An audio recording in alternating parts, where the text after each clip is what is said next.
Spoken I name. haven't thought about flying for a long time. I haven't dreamed of that moment when I was alone above the clouds for a long time. I haven't dreamed of waking up in a room surrounded in blue and green grass for more years than I could dream of remembering. I haven't walked back into the past or scratched on the doors of my origins, where it all came from, since I held up that cape for the last time. Return to Kent Town 10th Year Anniversary Edition is a revised version of Andi's first poetry book. The book can be purchased from Amazon and it contains numerous additional material. Spoken name. You wake up one morning after not reading a book since your school days and you decide to be a writer. With no good or bad writing to compare against your own. You just know how to write and anyone who tells you otherwise is wrong. Hell, maybe they're jealous of your natural ability to craft the masterpiece. After all, most people need to learn through a combination of books, courses, critical feedback and workshops. Not you though. It's not their fault they don't realise your natural talent, but they soon will. How to Write Wrong is the new book by Amanda Steele. The book, which is an interactive story, gives the reader multiple options throughout its story. The book can be purchased from Amazon. Spoken name. Thank you today for tuning in to Spoken Label. Spoken Label was originally set up at the beginning of 2016 and as of recording has over 200 sessions in our archive. Although the podcast can be heard on Anchor, iTunes, Apple, Spotify, YouTube and literally 10 or 11 other networks, the full archive can be found at Spoken Label, all one word, spokenlabel.bandcamp.com. On Bandcamp, it is set as pay what you want, so you are entitled, if you wish, you can download it or stream it for nothing. But if you throw me a couple of pennies my way, it is always eternally grateful to help me maintain the operating costs and future running costs of this podcast. Enjoy. Spoken name. Hi guys, Andy N, Spoken Label, back in the house again. I'm back on Zoom again today. And I've got another Andy with me today, which is great. Because we can completely confuse each other now, saying Andy all the time. So now, the Andy I'm speaking to today, Andi Talbot, he's come up, this gentleman I've been speaking to a friend of mine, Natalie, who recommended him to me a while ago. So that's where he's I love recommendations. So Natalie's been on Spoken Label, and I first got talking to Andy. I asked Natalie about him, and she said, "Yeah, get him on. He's great." So is that good a recommendation for you, Andy, straight away? Yeah, Right. that was good. Seriously, mate. You'll introduce yourself to everybody. Tell them who you are, Yep. where you come from, and what led you on your creativity path at the beginning. We'll start from there. Yep. All right, cool. Yeah. So I'm Andi Talbot. I'm currently in Sunderland, of all places, but let's just say it's Newcastle instead. I'm not saying nothing. Yeah. That's like saying I'm Mancunian, which I am. I live in Liverpool, so Yeah. So like every time I submit anything, it's like Newcastle. It's like, don't mention the Sunderland part. So I've been performing poetry for just over a year, since July. But I've been writing since I was late teens. Because like most teenagers, I suppose, I wanted to be in a band, but didn't really have. I can play guitar, can't sing, can't play guitar well enough. But I can't sing writing well enough as well. Yeah, yeah, I know what you mean. Yeah. But the writing sort of never went away. And then I saw a couple of things online that you could submit to, which I didn't even know was a thing. So I did that for a couple of years, probably starting 2017. And then last year, about April, May, I was officially diagnosed with depression and on a series of medications that didn't quite agree with me, which led to quite a lot of time off work.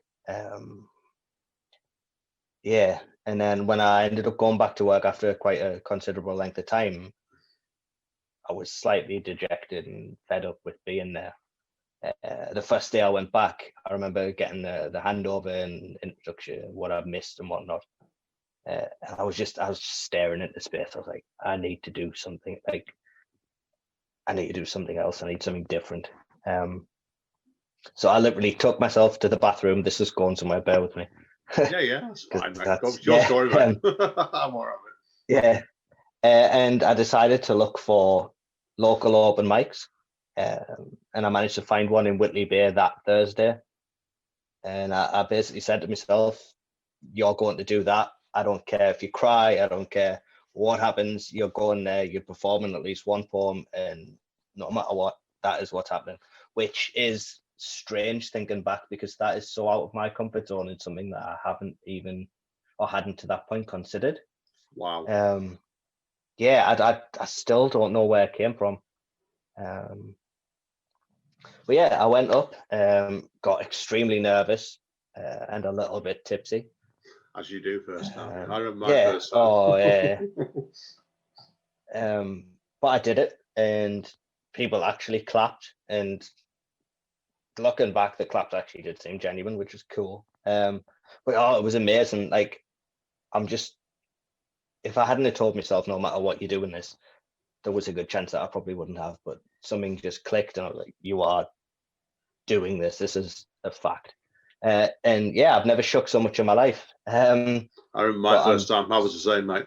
Completely on that one. Yeah. I remember that. I had a pint of beer in my hand as well. So I look at the audience got drenched as well in my case. Yeah. So I did that. I went back the next week. And I met a bunch of writers who were doing a workshop in Whitley Bay, and I went along to do the open mic again. And I went straight from there to do the session with them. And a woman called Penny Blackburn, she was there, and she was performing on the Saturday in Middlesbrough for Blacklight Engine Room. So she invited me down to go along and do open mic there, which I did. I basically threw myself straight into it. So I did open mic there, got talking to Morbid, who runs Blacklight Engine Room, and then he offered me a headline slot the next month. I remember when he said I could, I literally went back to him about half an hour later, and I was like, "Are you sure? Like, I've only been doing this a couple of weeks. Are you sure you want me on?" Like, and he told this story as well when I went on. Like, I think I performed again in like November, December.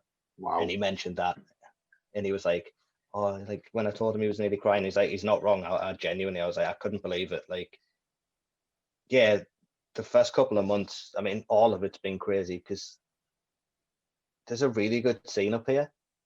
I believe so. I've heard that. Yeah. I didn't even know that it was a thing. Like, I genuinely didn't realize it was. I didn't think people just performed poetry as a thing. I didn't know it existed, which is crazy, because it's just every single day of my life now. Like, yeah, same for me as well, mate. Like, it is. I'm not as active on the writing front as I used to be, or even performing. Obviously, we're in lockdown. But I'm creative, and one thing always leads to another. I'm always believing in creativity. Yeah. Oh yeah. That's why. And I'm sure your case, you're going to tell us about it in a minute. So I know what you mean. It's when it grabs you, it's not going to go away. I think straight away. So, like I said, it was straight away. Yeah. But I know, obviously, in relation to you bought like your first collection, your first chapbook last year as well, didn't you? So, Burn Before Reading. So, tell us about that next then. Yeah. So that came about through Instagram, I think. I don't know exactly how I got in touch with so it's Mark from Analog Submission Press. I don't quite know how I got in touch with him. I think just like maybe a random follow on Instagram, and then one day he put a photo up on his story of all the previous like chapbooks that he'd had out in, I don't know, maybe it was like the past year or something. And I was like, and I was already doing my own, like literally as soon as it started. So after Middlesbrough, I got in touch with a woman from, I believe, Brighton, who was going to the Edinburgh Fringe. A woman called Lita Doolan, and she was running an event at Edinburgh Fringe, and I actually grew up just outside of Edinburgh. So I got in touch with her and managed to get a spot on her event at the Fringe. Wow. Which was, and I'm glad, because I said I didn't want to wait a year, and if I had waited a year, it wouldn't be happening, because, you know. Yeah, completely. Where things are going at the moment, completely, mate. Yeah, so brilliant. Yeah. What was your experience at Edinburgh like then? Well, obviously, you said you grew up just outside that area. How did it feel reading at your old hometown then, as I say? I think it's interesting experience from you. It's an interesting experience when you read at your roots and stuff. Because I'm from Stretford, originally in South Manchester. And when I first started reading, I took a break for a couple of years, and I'd come into an end of a long-term relationship, and I got back into it by reading in the old hometown Stretford, and that was where I was most nervous, actually. Were you like that in going back to read Edinburgh then? Were you? A little bit. A lot of the poems that I wrote back then, I had a friend from school in Edinburgh that I would go and visit regularly. And it's where I would do a lot of writing, especially the early stuff, and like a lot of stuff that was in Burn Before Reading was based in or from experiences in Edinburgh. So to read that in that city was really good. Like, it was like, in some of the places we literally went on a walk. It was like sort of like a poetry tour. And we were stopping in places that we weren't originally, I don't think Lita was intending to stop. And there's this alley that has graffiti on it. I'll show you this. Yeah. Obviously, people bear in mind, obviously, you can't see this here because obviously we're an audio. Yeah. But yeah, that's no, this is my view. So that is a photo. Yeah. So I got to that's on a wall. It's covered up now. I hate the fact that it's covered up. So if anyone's listening, it's basically, it was a black background with multiple sets of just pure green eyes. And I'd taken that photo a couple of years before, and I got to perform some of my poems in front of that, which was just pretty cool for me, because like that was a spot that I would always go back to just in case there was anything else added to it and stuff. I got to perform in front of my family because I've still got family there. So my mum, stepdad, and my sister, who was pregnant at the time as well. Oh wow! So that was pretty. Yeah, that was pretty cool. Cool. It was good. It was really good. I haven't performed in Edinburgh since, which, I mean, obviously this year, you know, the whole outdoor gigs aren't exactly going to be a thing. But no, certainly not where we are at the moment. Yeah, that's for sure. Yeah. So I really got sidetracked there because we were talking about Burn Before Reading. Oh, don't worry. I'm always firm believer. We get them with spoken label and things. So if we get distracted. Well, tell us go back to your debut collection then, obviously then, and tell us where you were telling me before on your new collections we'll touch on later. Titles are quite hard for you. So where did the title then, Burn Before Reading, come from then for your first collection? So that one just came, I don't know if this sounds cliche, but it literally just came to me. It just sounded good. And it was sort of like, I don't know, a little self-deprecating, I guess, but it just sounds good. Like, that was easy. This, obviously we'll touch on the second one later, but yeah, the second one, just all the poems were there and the name just took a long time to get to. Yeah, of course. I get you completely with it. So, on the history of your first collection then, were most of these poems wrote before you started performing them, were they? Oh yeah, I think there was maybe 2 or 3 in there. 2 or 3, or maybe 4 even in there that I'd written since starting performing, like in the month leading up to it coming out. But a majority of them were, they were like older stuff from like 2017, 2018 even. Yeah, of course. So I get you completely with that. So now, obviously then with this first book, was there any reoccurring themes then in this first collection that made it want to come together as a cool collection? And I don't always believe in every collection has to have a specific theme, but there has to be there has to be an emotional reason in it for you as a person, I think. If that makes sense. I basically think at the time, I was still very, very excited. Like, I'm not saying I'm not excited by everything now, but it was very much that, oh my God, this world exists that I didn't know about, and I can bring my poems out in an actual physical form. Yeah, of course. So it was quite I wouldn't say rushed, but it was like just put together very quickly and over enthusiastically, and I was just excited to get it out. But I think they were the best sort of 12, 15 poems that I had at the time. Yeah, I get you. It's I think the first collection as a writer sometimes this surprised when I did my first collection back in 2010. This surprised to me as well. It's a statement of people the introduction of who you are as a person. I think that's probably what you were at that stage, and probably wasn't it? So yeah, no, definitely.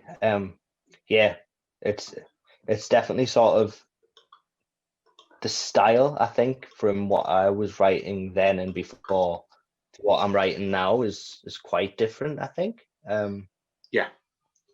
Yeah, but no, they were the best I had at the time, and there's a couple in there that I really like.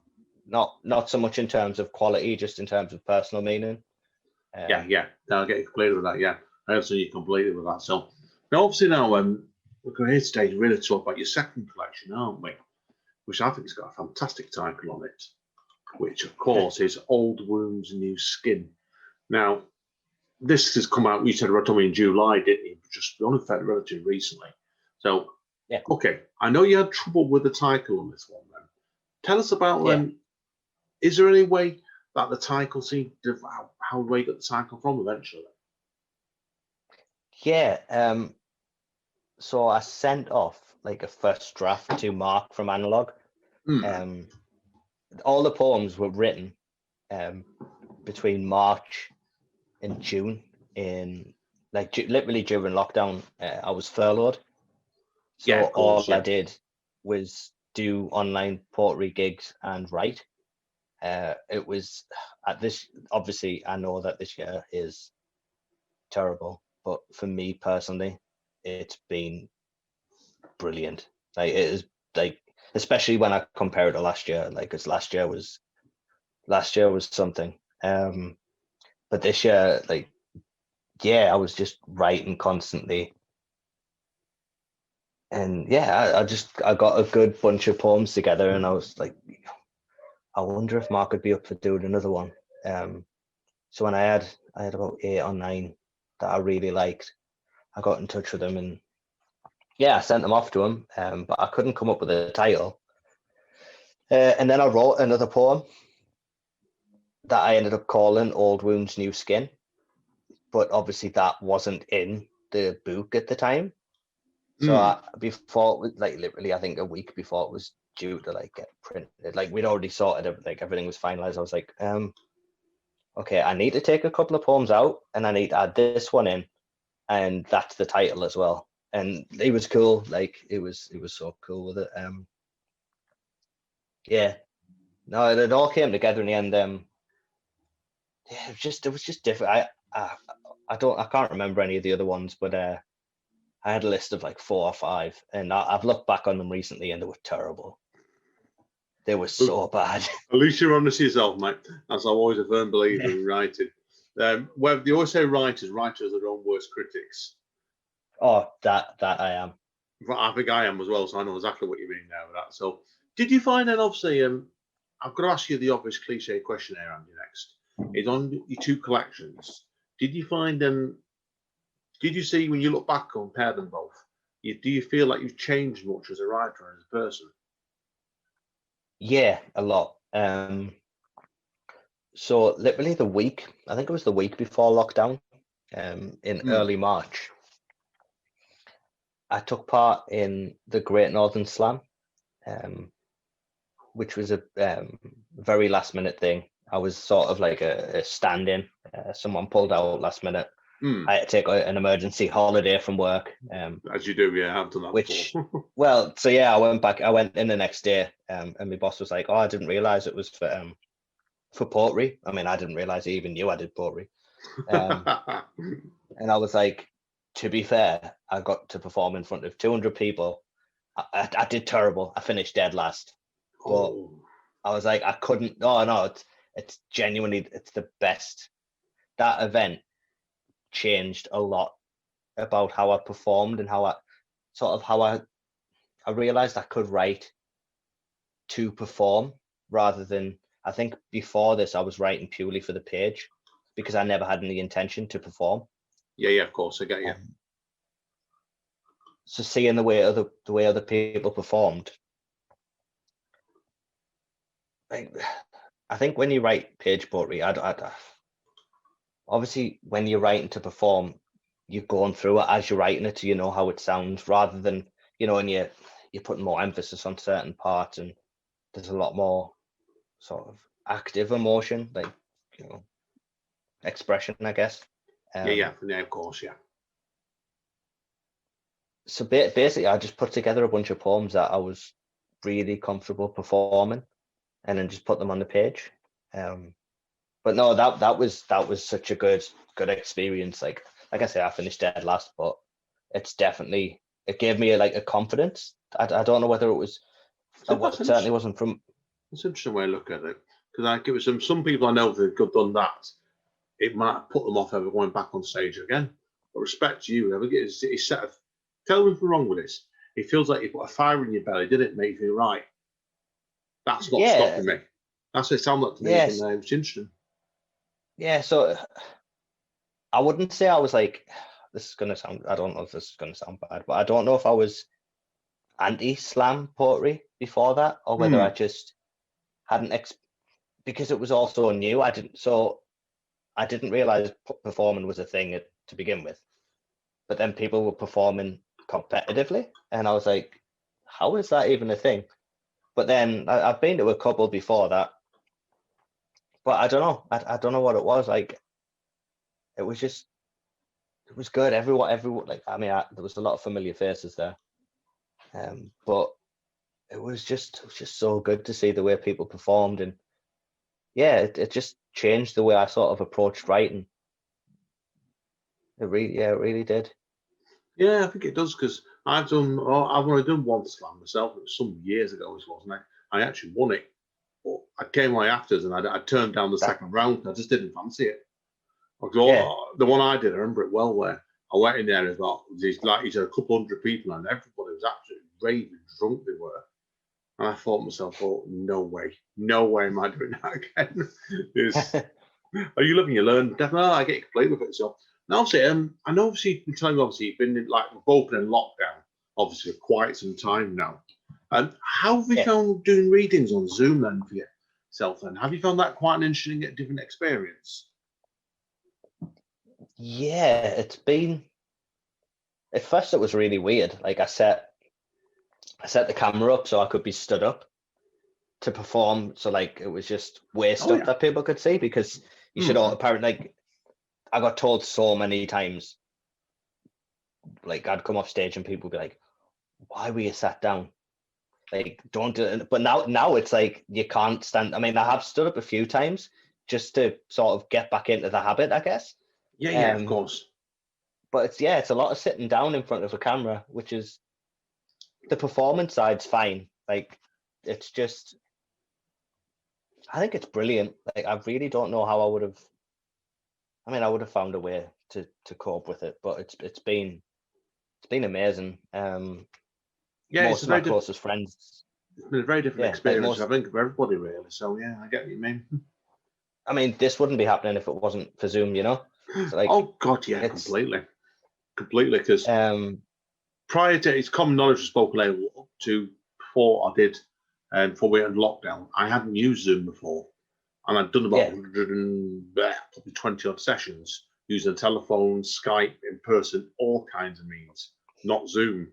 And Zoom's brilliant, because it's like, you feel like you're on, and people, unless you're doing it, you can't see what we're doing. It's like you're just two friends having a chat based level, like a video phone based. Yeah. I think it's very, very good for that. So the recording is really good as well. So it's been brilliant. I think I was keeping a track of it at some point, and I'd done, I think, like 60 something Zoom gigs. 16, and that's in 6 months, then basically, isn't it? So Yeah, I've slowed down Some quite go. a bit the last couple of months.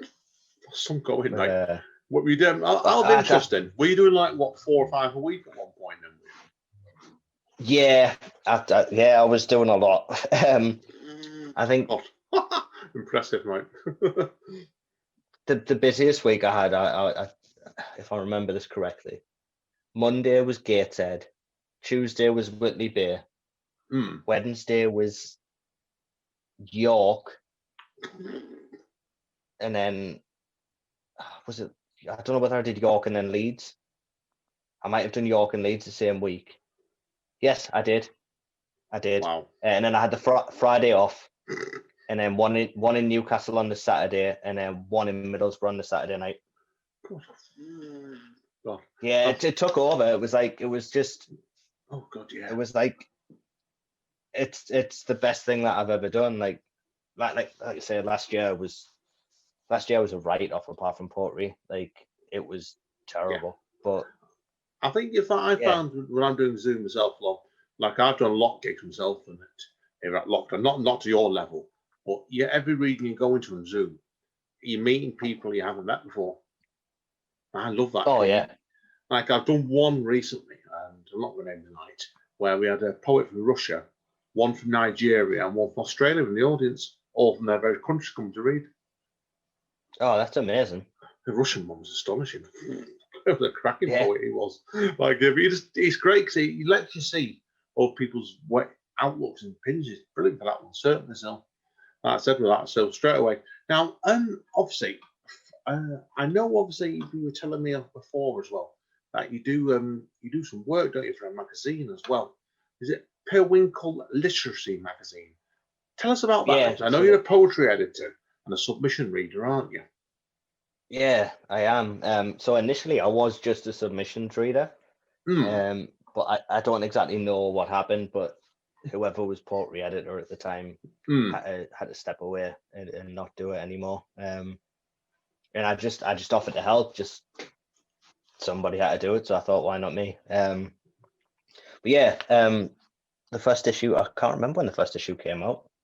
This year is just this year and time don't really go well together. Yeah, it's been a funny year for that. So how many magazines has it done so far then? Just the one. It was early this year. I know that much, I think. Yeah, it was early this year. But the submissions for issue 2 closed yesterday. Ooh. I think. Now, when's the magazine out then? Have you got a release date yet?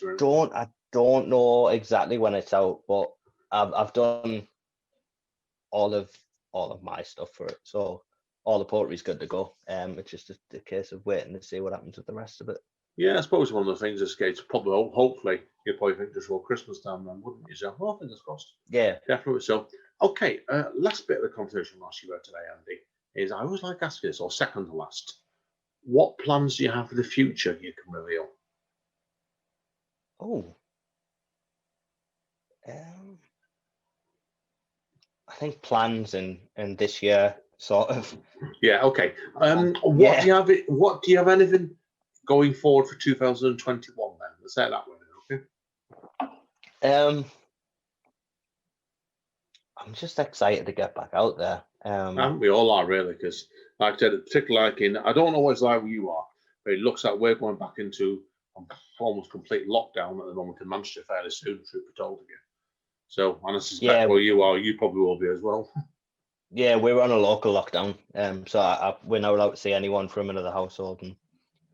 Yeah, that's what we've got over here as well. And I think the way we're going over here at the moment as well, I think we're going to end up like all the pubs and bars will probably end up shutting down here soon as well. So yeah, but no, I've got I'm thinking. So I want to bring out another collection already. It's been what? You've got to go with it, right? Like 3 months. But I've got 7 or 8 poems together. I don't know. I'm torn. I'd like to go back to analog, which I always will. If I'm doing a chap, I think I'll always go with analog because Mark's brilliant, and the other poets that they've got on there are brilliant. but I'm sort of tempted to dive into self-publishing. Yeah. Well, it's. I think it's always a good thing to do anyway, because you do self-publishing, because you can learn more about the marketing of it sometimes if you do it that way. Yeah, I mean, a lot of the early stuff that I did as well, like the self homemade, like little zines that I put together. You know, there was a lot of photography in there as well, which is something I'm getting back into over the last couple of months. So I don't know. I think I would like to bring sort of something out that puts them both together. Yeah. No, I can get you completely with that. But I'm always a firm believer when you bring stuff out like that, you've got to try out other means of expression. Try out. Yeah. I agree with you. Photography. Put photography in it and make the pieces work for you in different ways. Take chances and wait and see what happens, basically. So, good stuff, mate. And Yeah. No. obviously, when we get back out of lockdown, then do you think could you imagine yourself doing like any shows or anything like that, or you're not sure yet? Oh yeah, like the rule that I had sort of last year was if someone offers you to gives you an opportunity to perform, no matter where it is, go. Which is why I ended up in Leeds and York and everywhere 1 week. But yeah, it was just go for it. That's the way I looked at it. Just if someone's giving you an opportunity to get on the mic and share something, just take it. Oh yeah, no, completely. So with that one, so no, good luck with you definitely. So okay, that's pretty much all my questions today. That one, Andy. So if people want to find out more about you, where would the best go in? The best place to find me is on Instagram. It's Andi Christ19. So it's all lowercase. Yeah, that's where I do. I don't really post a lot of actual poems. It's normally just like links to poems. Sometimes the odd performance video from a Zoom event, and then obviously some photography as well. Yeah, that's the best way to keep track of me, I suppose. Can't blame you. I think it's nowadays there's so many networks you can go on, but Instagram I think is a very, very popular one at the moment. So I can't blame you completely at all on that, mate. So excellent. Okay, that's covered all the questions. So what we're going to do, everybody, as Andy's going to do now in a minute for us, he's going to do a few poems for us in a moment. So what we're going to do is we'll pause the recording in a second, and then basically we'll see you in a minute, guys, and then Andy will do a couple of pieces for us. So thanks again, mate. It's been brilliant today. It's been really informative. Stay safe. Thank you for having me. Thank you. Take care, guys. We'll see you in a minute. Thank you. Spoken, mate. Hi, guys. Okie dokie. It's back. It's Andy and Andy now. And I've got the job I always like doing now. I'm going to introduce Andy to do 4 poems for us. Andy, as a favour, mate, obviously, when you do each piece, can you introduce the piece for us and make sure I know what the poem's called, okay? And over to you, my friend. Thank you. Okay, so the first poem I'm going to read is called Slouch. I'll give you a little bit of backstory to it. Not too much. I tend to waffle. No, I don't believe honestly, that. I don't believe that. Introduction. Yeah. So this is called Slouch. It is named after a bar in Glasgow. It's basically based on a true story of a night out I had sometime last year. And yeah, this is Slouch. Could it be the eyes? Some newly discovered shade of blue. They are piercing me, and finally I feel seen. I stumble through my order, my tongue tripping over every single syllable, and I'm not quite sure it's got anything to do with the fact I've been day drinking rum like it's going out of style. Could it be the nails? Painted on in public between tending to the pumps and pouring pints for the parched patrons. I envy them. It's such a power move, and they need to know I feel this way. If you'll allow me to get slightly off topic, the music in here is always memorable. It's the only reason I have Shazam downloaded to my phone, and before tonight was the only reason I returned. Block Party, Manson, Hendrix, The Doors, the list goes on. I don't know. Maybe it was the company, maybe it was the alcohol, maybe it was my mood, or maybe I was just feeling it. But the music in this place always did something to me. Between every round, I would talk my friend's ear off about the music, about those nails and those eyes and that smile, until eventually I find the courage, likely Dutch, but courage nonetheless. And I find my feet and I find myself at the bar, and I find myself finally telling him, and the weight lifts. We slip into casual conversation and the night rolls on. Thank you. Brilliant. No, great stuff, that, mate. Yeah, I can see. I love what that was. The journey he took us on with that. That was excellent stuff. Really engaging. And it's clear as well that piece will stand up. I can see straight away that's the piece that's to go down well on your library environment, and also go well on the page as well. So that can be rare sometimes. Yeah. Brilliant stuff. No, thank you. So yeah, that poem is in Old Wounds, New Skin. Brilliant. Okay, what's your second piece, sir? Yes, the next three I do are more recent. And yeah, whatever I do next, these will be in it. So this next one is a short poem that I wrote one night at work. It literally took me 5 minutes to write. I had a bit of a bad week of not being able to write. I think I just need to be a bit patient and realize that it will come again, you know? I think sometimes to be forced to muse, that's where you can have problems sometimes, I think. So, yeah, get complete. No, great stuff. I know, sorry, go on, mate, I'm interrupting you. No, it's perfectly okay. So, yeah, this is a short poem called Don't Let That Be Me. Is there anything more tragic than a middle-aged man, work-worn from the factory, deprived of all ambition, stood still and staring while he heats up a 1-minute burger in an old beaten-up microwave? Plastic cheese, white-hot melts over nuclear processed meat, the only thing that's keeping him warm. Is there anything more tragic than that? Probably.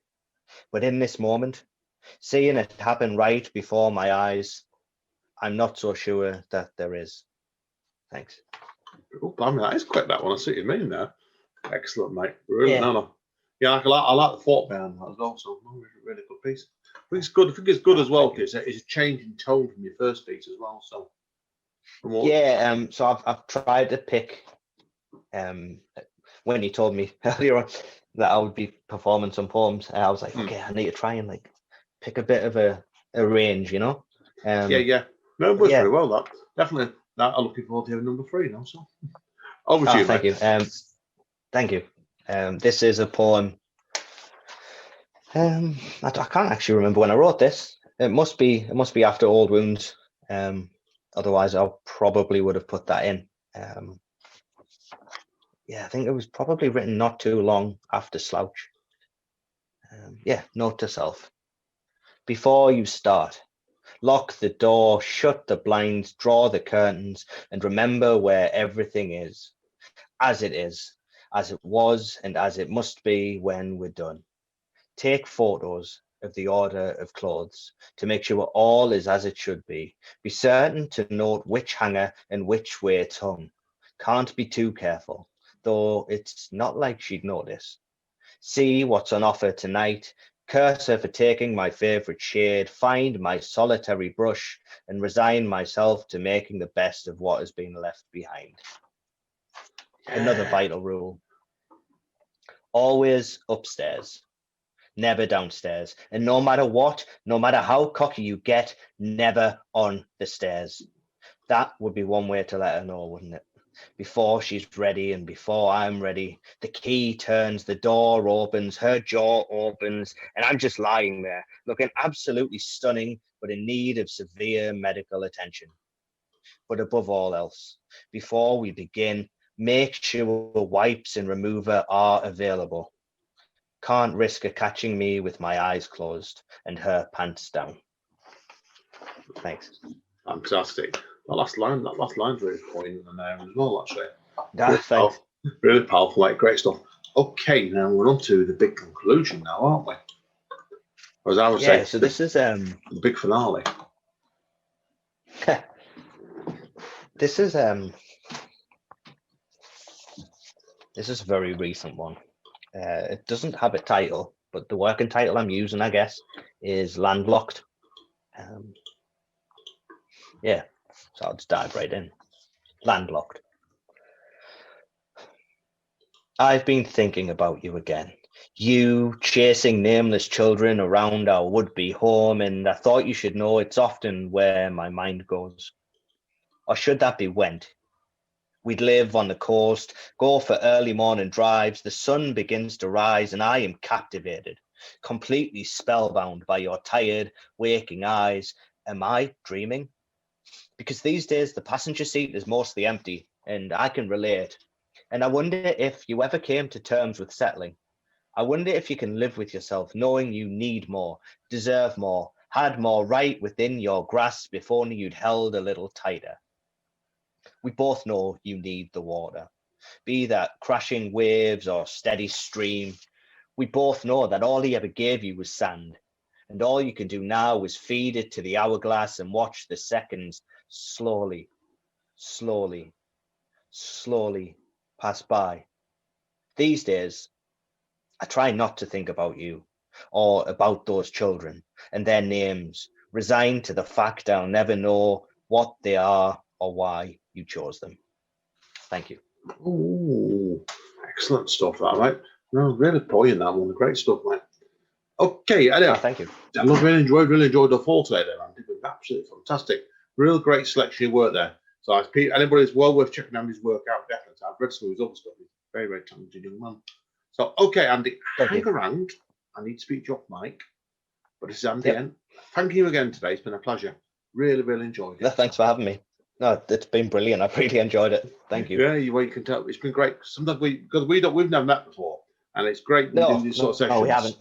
It's great you can meet people like yourself. You really got to know someone there today. It's been brilliant. So thank you today. Yeah. Right, so I've had a lot of fun. Thank you. We need to chat afterwards anyway. So, this is Andy. Thank you, everybody. Stay safe and stay over. See you soon. Spoken, mate.